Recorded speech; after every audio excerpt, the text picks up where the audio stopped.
Vojna v priamom prenose, idú správy, show na CNN už naberá grády. Zajtra padnú bomby na Bagdád, sľubuje reportér.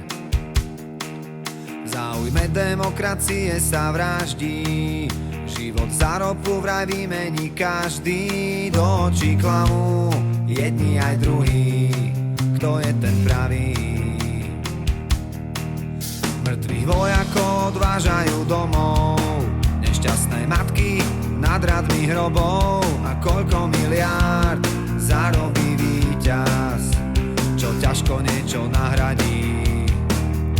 Vyhlásenia do zvedavých kamier, týchto pseudobojovníkov zámier. A zvyšok času sa predá na reklamu, tak aký je problém? Povedz mi, nemáš už toho dosť, týchto krvavých spomienok na budúcnosť? Všetci sme odjak živa proti, ale prečo nás stále ešte baví zomierať za nimi?